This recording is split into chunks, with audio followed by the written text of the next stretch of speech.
forest.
Thanks, Martin. So welcome everyone to the North East Derbyshire District Council Cabinet meeting today. Thank you for joining us. Just to check, we've not got any of the Cabinet members joining online, have we, Alan? No indications, Jeb, but would it be possible to do a roll call of the members in the room, just for the record? So in the room with me is Councillor Alan Powell, Councillor Joan Kenyon, and Councillor Mark Foster. And then item one is apologies for absence. So we've got apologies from Councillor Dale, Rennick, and then Councillor Parkins saying may try and join virtually, but this is apologies for the purposes of the minutes. Declarations of interest, is there any? None received. None to be declared. So then item 3 is minutes of the last meeting from the 27th of January. Is everybody happy with those? Are there any questions? Okay, so I'm happy to move those. Second, Chair. So Councillor Powell is a seconder, and then all in favour? They're carried. Thanks, Owen. Item 4 is the medium-term financial plan from Councillor Parkin. Who obviously is that sends apologies. Jamie, can I put you on the spot and just pass over just to introduce?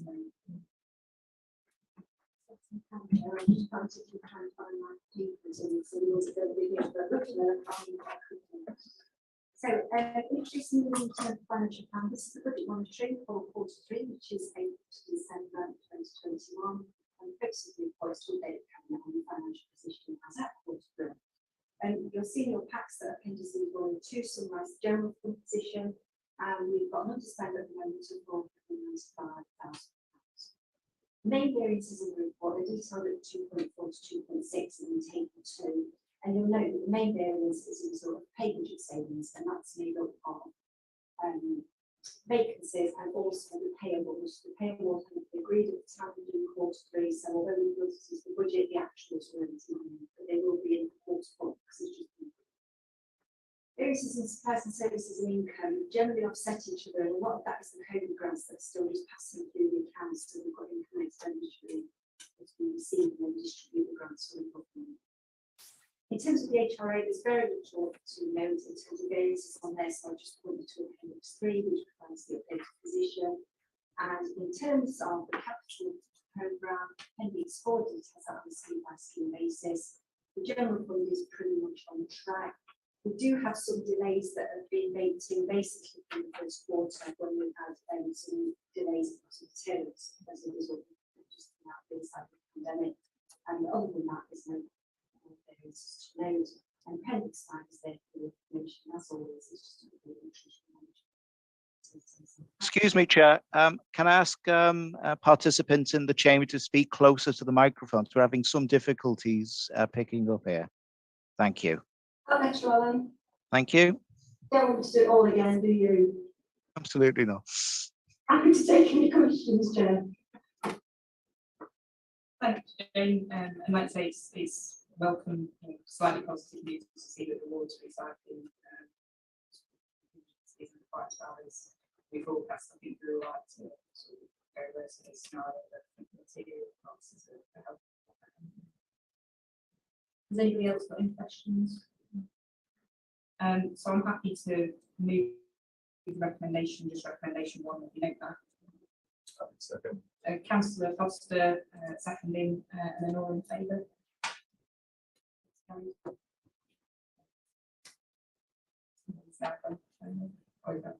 And then item, I think it's item 6, is the report, which is new council power.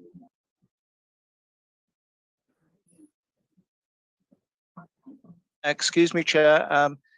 Carl Apps is joining the meeting shortly, so if you just bear with us. Oh yeah, sure, that's fine. Thank you.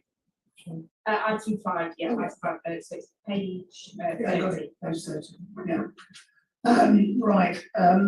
The Derbyshire County Council in their wisdom have granted the council £100,000 for a project for the emotional health and well-being of children and young people. They have done the same amount for Bolsover, They have fairly narrowly defined the parameters of what needs to be done. The purpose of this report is to look at a collaboration with Bolsover in commissioning an organisation to do the work for us. It's hoped that the funding will go beyond a year because it is one of the priorities of DCC Public Health. That really is it, Chair, that we follow the recommendations to agree the use of the Linfast money that we've got from DCC to deliver against the predefined objectives, to agree a collaborative approach with Bolsover, and also flexibility to extend beyond the initial annual funding package. Thanks, Councillor. Is there any question? Are you happy to move that? I'll move that, Chair, and recommendations 1, 2 and 3. I'll second that, Chair. So Councillor Kenyon seconding, so all in favour? Yes, so that one's carried. So then item 6 is the pest control fees and charges, which is so this is to make some amendments to our pest control fees and to introduce a new non-refundable call-out charge to implement these from the 1st of April, but then also to put a review after 12 months to assess the changes. Obviously, it's not something that at the moment we sort of subsidise or cost the council £32,000 per year to run our pest control service. I think it's a really important service that we want to continue to run.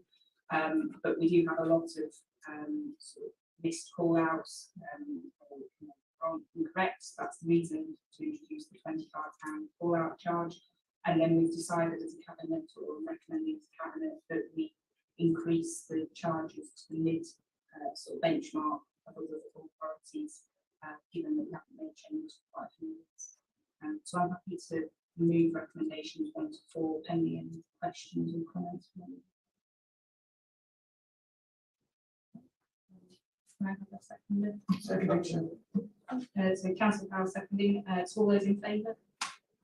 Okay, that's carried on. Thank you. And then the next one I think is also against. That's item 7. So this is the review of flight safety enforcement and environmental fixed penalty notices. So in environmental health, we carried out a bit of a review into flight safety for sort of fixed penalties, such as littering, sort of waste. I think we've done a bit of a report throughout this with some quite positive news of what we've sort of managed to achieve and sort of performance and key sort of cases of enforcement over the last couple of years, which I think is really positive, and I'm grateful to officers for their work. But then we're also wanting to, as part of this report, increase our fixed penalty notices and fines to the maximum in most cases, with some sort of early payment sort of reductions. I think from my perspective, that's to set quite a strong enforcement and deterrent. Obviously, we're using some of that money or some of our wider environmental health money to invest in further deterrent measures such as CCTV cameras, etc. And then the third recommendation is to review those, obviously, because it is quite a sizable increase in penalty fines. So to review that after 12 months, just to assess the impact. So I'm happy to move recommendations 1 to 4. So Councillor Foster, second. Any questions? Comments? Yeah. Yeah, no, just to say it's really nice to see the increased enforcement. And another vehicle was seized just this week, and the pandemic saw an increase in flighting, and this is a good response to help the enforcement team to reduce the scale of the problem in the district. So very grateful to see it. Thank you. Councillor Kenyon, yeah, I think it's a really strong message over the concerned. We'll keep an eye on things without having to. So all in favour of that? That's carried. And then item 10.